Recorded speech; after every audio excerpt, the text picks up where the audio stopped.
Hello viewers, मैं हूं कृति और आप देख रहे हैं द फाइनेंशियल टिडबिट्स। आज के वीडियो का टॉपिक है एनपीएस वात्सल्य। एनपीएस सीरीज का हमारे चैनल में ये तीसरा वीडियो है। In the first video we discussed about the traditional NPS, जिसको हम अभी कॉमन स्कीम्स के नाम से जानते हैं। In the second video we discussed about the landmark upgradation of NPS यानी एनपीएस 2.2 या फिर मल्टीपल स्कीम्स फ्रेमवर्क के बारे में। And this is the third video regarding NPS Vatsalya. तो अगर आपने जो पहला दो वीडियोज है वो अभी तक चेकआउट नहीं किया है तो मैं इस वीडियो के डिस्क्रिप्शन में वो दो वीडियोस के लिंक डाल दूंगी। आप उसको जरूर चेकआउट करें क्योंकि बहुत ही डिटेल में एनपीएस को डिस्कस किया गया था उन दोनों वीडियोस में। तो चलिए फिलहाल शुरू करते हैं आज का वीडियो। सबसे पहले हम डिस्कस करेंगे एलिजिबिलिटी, मतलब किसके नाम पे ये अकाउंट खोला जा सकता है। कोई भी इंडियन सिटीजन जिनका उम्र 18 साल से कम है उनके नाम पे ये अकाउंट खोला जा सकता है बाय हिज और हर नेचुरल और legal guardian. Quantum of deposit, मतलब कितना पैसा जमा करना होगा।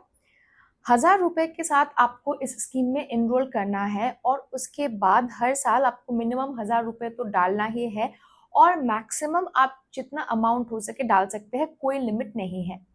पार्शियल विड्रॉल, बच्चे के नाम पे पैसा जमा तो कर रहे हैं लेकिन क्या जरूरत पड़ने पर हम उस अकाउंट से पैसे विड्रॉ कर सकते हैं बच्चे की 18 साल होने से पहले। जी हाँ, कर सकते हैं, लेकिन बहुत ही ज़्यादा रिस्ट्रिक्टेड सर्कमस्टांसेस में। तो आइए उसकी जो कंडीशंस है वो अब हम डिटेल में डिस्कस करेंगे। Number 1, purpose of withdrawal. कौन कौन से पर्पस पे आप विड्रॉ कर सकते हैं। एक, बच्चे का एजुकेशन। दो, बच्चे का ट्रीटमेंट। और तीसरा, अगर खुदा ना खास्ता अगर बच्चे को कोई एक्सीडेंट हो जाता है और मोर देन 75% की डिसेबिलिटी हो जाती है तो इस केस पे आप एनपीएस वात्सल्य से पैसा विड्रॉ कर सकते हैं। Number 2, quantum of withdrawal. कितना पैसा विड्रॉ कर सकते हैं। आपका जो कंट्रीब्यूशन है उसका मैक्सिमम 25% तक ही आपको विड्रॉल के लिए एलिजिबल है। मतलब अगर फॉर एग्जांपल आपने जो अपने बच्चे के नाम पे आपने कंट्रीब्यूट किया है 1 लाख और उसके बाद जो अभी एनपीएस का वैल्यू है, टोटल वैल्यू वो दिखा रहा है 1,20,000, तो आपका कंट्रीब्यूशन हो गया 1 लाख। तो उस कंट्रीब्यूशन के 25% मतलब 25,000 तक ही आप विड्रॉ कर सकते हैं before the age of 18 years of your child. Number 3, how many times can be withdraw. 18 साल से पहले 3 बार एनपीएस वात्सल्य अकाउंट से पैसा उठाया जा सकता है। And number 4, when can be withdraw. Account opening के बाद आपको मिनिमम 3 साल तक कंट्रीब्यूशन जारी रखना है, उसके बाद ही आपका जो एनपीएस अकाउंट है वो विदड्रॉल के लिए एलिजिबल होगा। What happens when the subscriber turns 18। जब आपके बच्चे का उम्र 18 साल हो जाता है तो ये जो एनपीएस वात्सल्य अकाउंट है ये आपके बच्चे के नाम पे एक नॉर्मल एनपीएस टियर 1 अकाउंट में कन्वर्ट हो जाता है। एनपीएस टियर 1 अकाउंट के बारे में अगर आपको डिटेल में जानना है तो जैसे मैंने वीडियो के शुरू में बताया, वो जो हमारा एनपीएस सीरीज़ का पहला वीडियो है उसमें हम उसको डिटेल में डिस्कस कर चुके हैं। इस वीडियो के डिस्क्रिप्शन में लिंक अवेलेबल है, आप चाहे तो उसको चेकआउट कर सकते हैं। एग्जिट ऑप्शन, अगर सब्सक्राइबर चाहे तो 18 साल हो जाने के बाद वो एनपीएस वात्सल्य से एग्जिट भी कर सकते हैं, लेकिन उसके कुछ कंडीशंस है। जो टोटल एक्यूमुलेटेड कॉर्पस है वो अगर 2.5 लाख से कम है तो उसको लमसम पेमेंट कर दिया जाएगा। और अगर जो टोटल एक्यूमुलेटेड कॉर्पस है, by the way accumulated corpus मतलब आपने जितना कंट्रीब्यूट किया है और उसके ऊपर जो रिटर्न्स मिला है वो पूरा मिला के जितना पैसा हुआ है, जमा हुआ है, उसको एक्यूमुलेटेड कॉर्पस कहते हैं। तो अगर accumulated corpus more than 2.5 lakh है, 2.5 लाख से अगर ज़्यादा है तो 80% की एनुइटी परचेज करना है जिससे सब्सक्राइबर को लाइफ लॉन्ग इनकम मिलता रहेगा और बाकी जो 20% है उसको वो अकाउंट में लमसम दे दिया जाएगा। फॉर एग्जाम्पल अगर एक्यूमुलेटेड कॉर्पस जो है वो सब्सक्राइबर का मान लेते हैं 4 लाख हुआ है तो 3,20,000 की एनुइटी परचेज करना है और बाकी की जो 80,000 रुपीज़ है उसको लमसम में पेमेंट कर दिया जाएगा। चॉइस ऑफ इन्वेस्टमेंट, एनपीएस में एनरोल करते वक्त जो गार्जियन है उनके पास 2 ऑप्शंस होते हैं। Number 1, active choice. इसमें guardian actively fund allocation choose कर सकते हैं, लेकिन इसमें कुछ कंडीशंस है, जैसे इक्विटी में maximum 75% of the fund can be allocated, government bonds या कॉर्पोरेट बॉन्ड्स में maximum 100% of the fund can be allocated और ऑल्टरनेटिव इन्वेस्टमेंट फंड्स के लिए ये कैप है 5%, मतलब maximum 5% of the funds can be allocated two alternative investment funds.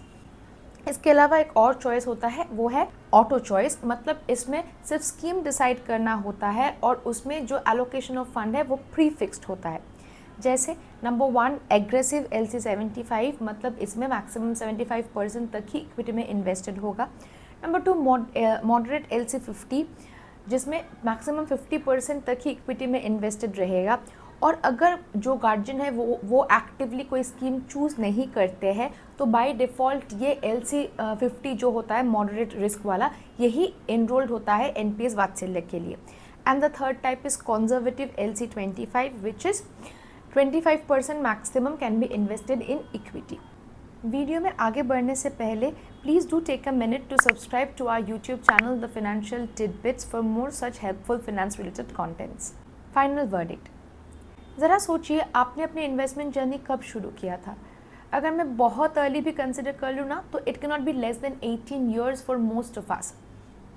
लेकिन ये जो NPS वात्सल्य है ये आपके पास एक ऑप्शन देता है कि आप अपने बच्चे का जो इन्वेस्टमेंट जर्नी है ये बहुत अर्ली शुरू कर सकते हैं, I mean as early age ही और शी इज़ बॉर्न। और अब उसका जो रिटायरमेंट प्लानिंग है उसमें अपना एक कॉन्ट्रीब्यूशन रख सकते हैं। On the other hand this idea may not excite you, क्योंकि एक तो ये बहुत ही अल्ट्रा लॉन्ग टर्म की इन्वेस्टमेंट हो जाता है और जब पैसे की बहुत ज़्यादा ज़रूरत होता है, मतलब उसकी हायर एजुकेशन के लिए या फिर जैसे कोई ट्रीटमेंट वगैरह कोई इमरजेंसी आ जाता है तो आप उस पैसे को हाथ भी नहीं लगा पाएंगे, तो आप इस स्कीम में शायद इन्वेस्ट ना भी करें। लेकिन अगर मैं अपनी ओपिनियन में बताऊं तो ये जो इन्वेस्टमेंट है NPS वात्सल्य, इसको आप एक गिफ्ट की तरह यूज़ कर सकते हैं। Something you can gift to your child when he और she turns 18 and tell him or her कि देखो मैंने तुम्हारी इन्वेस्टमेंट जर्नी बहुत अर्ली शुरू कर दिया है, now it's your responsibility to take it forward and build a great wealth for yourself. तो ये आप कर सकते हैं, लेकिन utilising it as your primary investment vehicle is not a good idea. तो ये था NPS वात्सल्य। हमने NPS वात्सल्य के स्कीम के बारे में डिटेल में डिस्कस किया, उसके प्रोज एंड कॉन्स भी डिस्कस किए हैं, अपना ओपिनियन भी मैं दे चुकी हूँ। अगर वीडियो अच्छा लगा है तो वीडियो को लाइक करिए, कोई सवाल हो या फिर कुछ और टॉपिक में वीडियो देखना है तो कमेंट्स में मुझे ज़रूर बताएं। और साथ ही साथ अगर वीडियो हेल्पफुल लगा तो दोस्तों के साथ शेयर भी कर दीजिएगा, ताकि ये जो इन्वेस्टमेंट ऑप्शन है वो कंसिडर कर सकते हैं दूसरे लोग भी। मिलते हैं अगले वीडियो में, तब तक के लिए आप हमारे चैनल में जो दूसरे NPS के वीडियोज़ अवेलेबल है वो देख लीजिएगा। नमस्कार।